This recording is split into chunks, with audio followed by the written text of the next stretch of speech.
most watched newscast in America.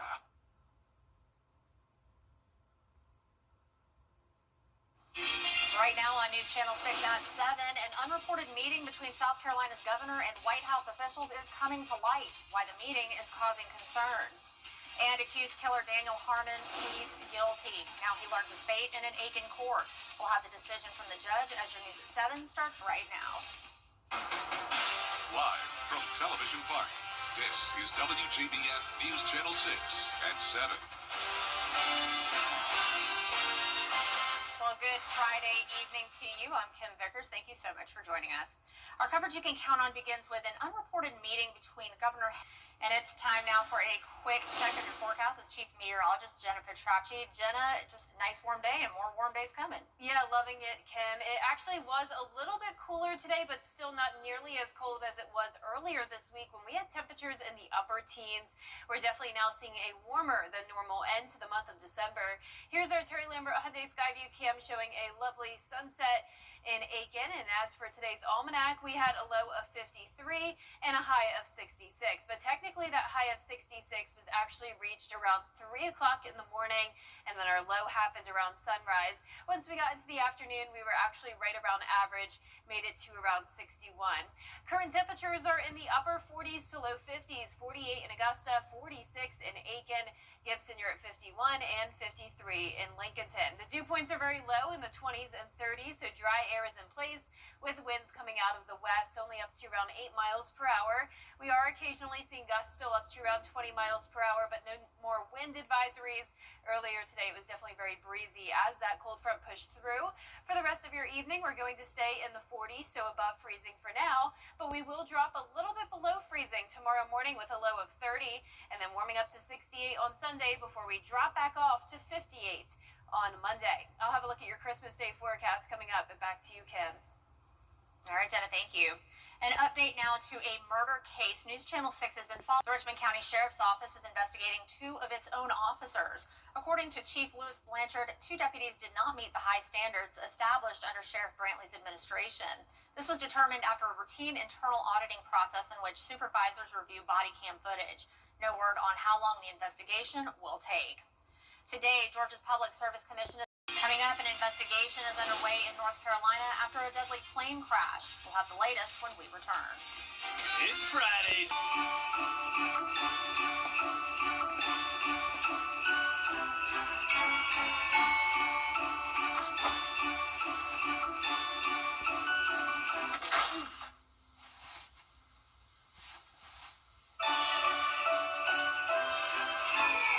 Jimmy's Home Furnishings, where it feels like home.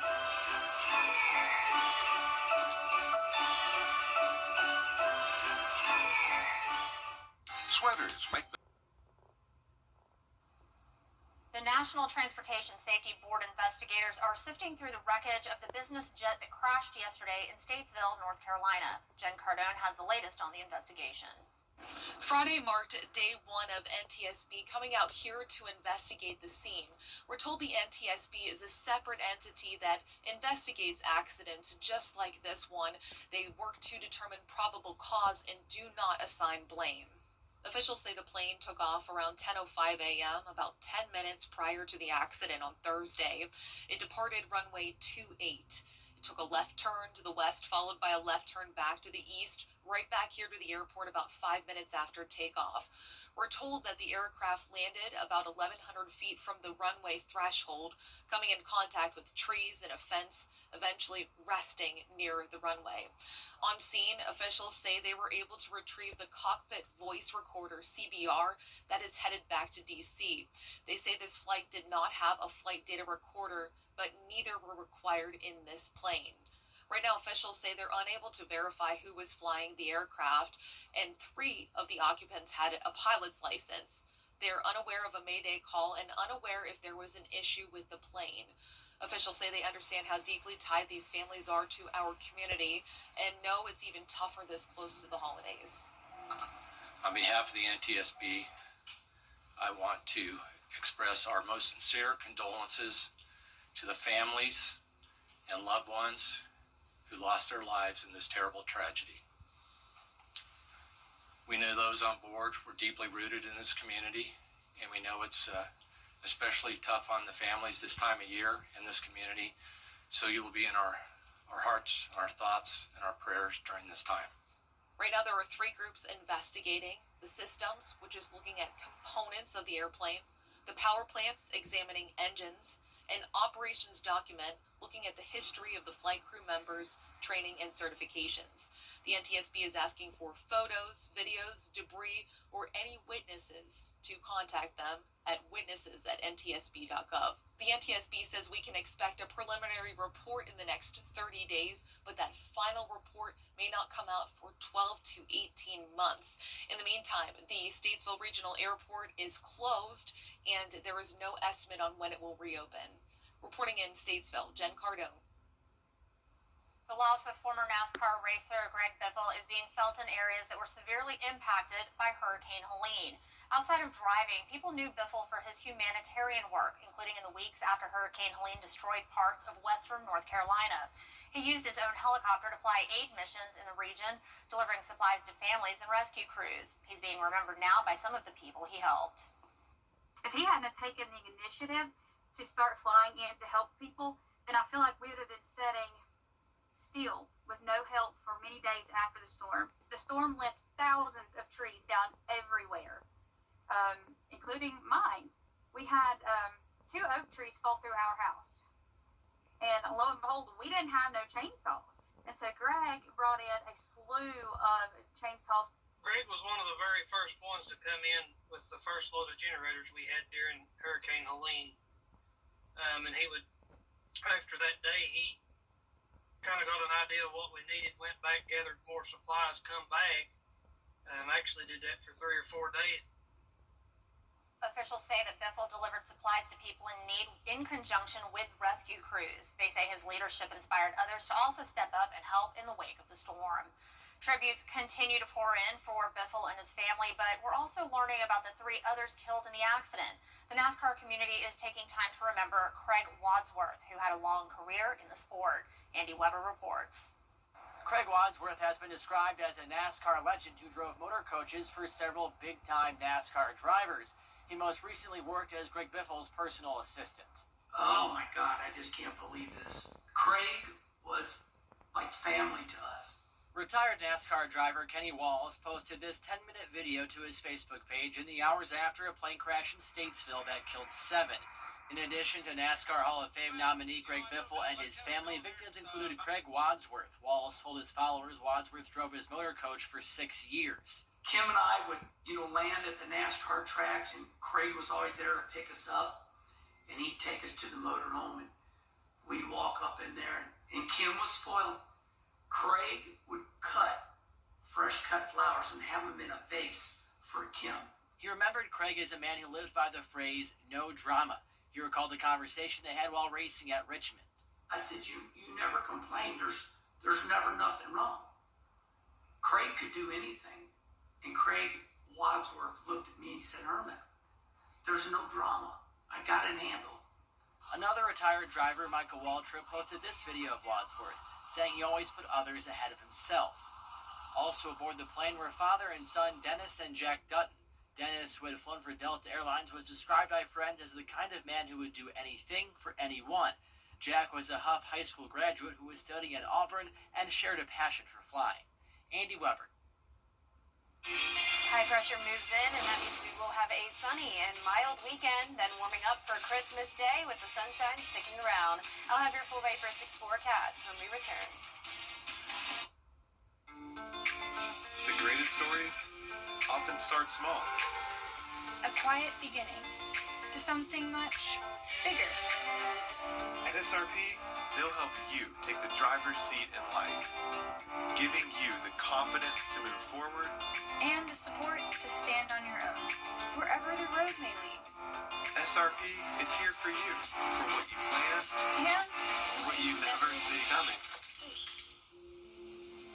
I'm so sorry. Because sometimes the smallest moments become the heart of your story. And when a new chapter begins, it helps to have someone you trust. At SRP, they stay one step ahead. So you can protect What matters most.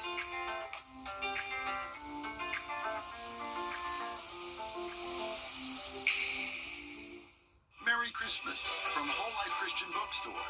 We are Augusta's one-stop shop offering a large selection of Bibles, books, and faith classics. You'll find unique gifts, cards, music, and more. And as always, you'll receive complimentary imprinting and gift wrap. Need church supplies? We have offering envelopes, clergy attire, communion supplies, anointing oil, and so much more. Before leaving, treat yourself at our coffee shop located inside the bookstore. This year, shop for your Christmas needs at Whole Life Christian Bookstore.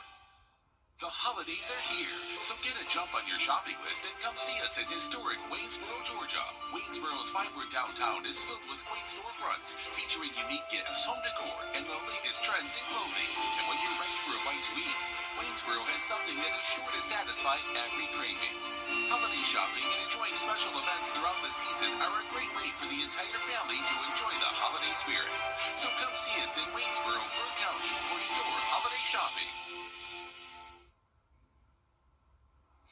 Now, your most accurate forecast with WJBF Live Viper 6. Welcome back. We had a nice soaking rain yesterday and even into early this morning. We had a thin band come through of some brief heavy rain and gusty winds along that cold front passage. And you can see it was mostly our central counties impacted by the highest amount of rainfall, with some places including Richmond and Aiken County getting over an inch of rain. Definitely will at least put a dent in the drought. Our northern and southern line counties unfortunately still only picked up around a quarter of an inch to half an inch. And our highest wind gust reported was at Augusta Bush Field this morning, 40 miles per hour. So we did not have any severe winds this morning, but it was definitely breezy. You may have woken up to the sound of those winds howling. Now, right now, the winds have settled down, only up to around 10 to 20 miles per hour. American flag barely moving here on our Terry Lambert Hyundai Skyview Cam at Augusta Regional Airport. We're sitting at 48 degrees. The sustained wind is only 3 miles per hour, and dew points are low, so dry air has moved in. Temperatures in the upper 40s now in Washington, Aiken, Augusta, and Barnwell. The rest of us in the 50s. Now, high pressure is going to continue to get closer to us. When it does so, the winds will become calm by tomorrow morning, and that will allow the temperatures drop to below freezing in some spots. So going with 30 in Augusta, then we climb up by around 30 more degrees in the afternoon, topping off near 60. This weekend's forecast showing us warming up on Sunday. It's going to stay sunny and dry with highs in the upper 60s by Sunday, and then we'll have another cool down on Monday. So here's our feature cast tonight at 10 p.m. Completely clear and dry across the southeast. Not many changes on Saturday. Winds will just start to come out of the south, bringing in that warmer air ahead of a dry, cold front. So by Sunday morning, we could start to see more clouds as this front moves through, but we're not expecting any rain. And then once the cold front clears the area, winds will come out of the north. And once again, that'll drop our temperatures for Monday of next week. But we are going to be warming up again just in time for the holidays. And I wanted to point out the difference that 3 years makes. Back in 2022, not long ago at all, I know I remember it very well, we were so cold on Christmas Eve. We had a low of 12 degrees. The wind chill was down to the single digits. Our high temperature that day was below freezing. This year, things are about 40 degrees warmer, forecasting 72 for Christmas Eve. And then for Christmas Day, last year we were at 59, near average. Notice the coldest Christmas on record, 26 back in the 80s.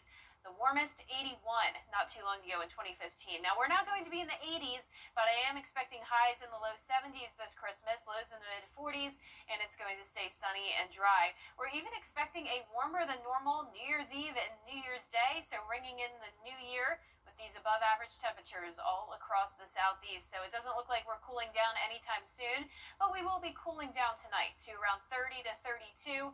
Highs tomorrow in the upper 50s to low 60s, and your 10-day forecast showing a beautiful week ahead, not much rain. Temperatures once again hitting 72 Christmas Eve and staying in the 70s into the following week. Now back to you, Kip. All right, Jenna, thank you. Well, coming up, millions are flying to their holiday destinations. What you should know before boarding your flight after the break. George Sink Entry Lawyers has the experience to help you get your money faster. George Sink Law Firm on the line. 999. Get 2 steaks, biscuits, and Only $1.99 a month. It's the final countdown at Taylor Hyundai, where you get a deal you'll feel good about. Judy Justice, weekday afternoons at 3 on News Channel 6. You can't always choose the weather, but you can choose your weather app. Go with the most accurate and most trusted, the Live 536 mobile app. Download it today. The holiday season in full swing with less than a week until Christmas. Many are traveling to spend time with family and friends. But before you board the plane, there are new requirements for passengers this holiday season. Tyler Nicole explains. Not only is this the busiest travel season of the year, but it's also the first holiday season where passengers will be required to have a real ID in order to fly. Well, it's definitely busy, but, you know, we're ready for it. Thousands are expected to hit the skies for one of the happiest and busiest times of the year. Airport officials say it's important to check TSA.gov to make sure you have all the necessary documents you need to fly. They do accept other forms of ID, but they're specific. Of course, passport always works, but if you go onto the website, you can check and make sure if you don't have the government-issued driver's license, make sure you have the right thing. It takes a little longer if you don't. You have to go through a process with TSA, but they'll explain all that on the website as well. They assure that there's more than enough parking spaces, and they even have shuttles to take you to and from the front doors if you park in the new surface lots. They also recommend to keep gifts unwrapped and to take advantage of things like Clear and TSA PreCheck to save yourself some time. They run all the time, you know, on a 15-20 minute interval. So that's helpful if you're dropping off somebody at the curb and you have to bring all the bags. It's very helpful. I also would not bring wrapped presents. If you're going to, put them in your check bag, but even there, they might get up and if TSA has a question about, you know, what's in the package. But definitely don't take them through the checkpoint. Airport officials recommend checking flight times through the airline's app that you're flying with, and also get to the airport at least 90 minutes before your boarding time, and of course, to bring your patients this holiday season. Reporting in Pooler, Tyler Nicole. Coming up, the Grinch having a hard time trying to steal Christmas. We'll have the story after the break. The holidays are here, but don't let overspending or fraud steal your cheer. At Pinnacle Bank, we've got simple hacks to keep your finances merry and bright. Do set a holiday budget and stick to it. Do use secure payment methods and enable purchase alerts in your mobile banking app. Don't shop on public Wi-Fi. Scammers love to sneak into unprotected networks. And don't ignore your staples. This season, shop smart and save wisely to protect what matters most. Smart money, strong community, financially fit with Pinnacle Bank. Hey y'all, Bo and Evan here. So the Grinch had a hard time stealing gifts from underneath a Christmas tree in this viral video. This tree had enough of the Grinch's tricks. The tree made a run for it, doing multiple evasive maneuvers in the home on the street, and then managed to steal the kidnapping sack from the Grinch. Then the tree pulled an Uno reverse and stole the Grinch from Christmas. That's amazing. One person commented, "Look how the tables have turned." If I was watching that, that would be the best day. If I was standing on the side of the road watching this, this would be the best day of my life. This is hilarious. I mean, they're just, look at that. I know, and I love The Grinch, so this is perfect for me. That's probably my favorite classic Christmas movie. Yes. Like cartoon style. I will say I really like Home Alone. I agree 100%. I don't mind like the Jim Carrey Grinch. I mean, it's not bad, but I am a classic Grinch. The cartoon, the cartoon, Dr. Seuss of it all. I love it. So, I agree. This is hilarious. This is my favorite thing I've seen all day. I know, right? Well, our forecast is my favorite thing because I love the 70s, and that's what we're getting for Christmas Day. We're going to be at 72 Christmas Eve, 73 for Christmas Day, and those low to mid 70s will continue even into the following week. So it's just getting warmer and warmer. Into the new year, yeah. I guess maybe it'll be 80 for New Year's Eve. You never know. All right, Jen, thanks. Well, that's all for now. Our next news is tonight at 11. Have a great night.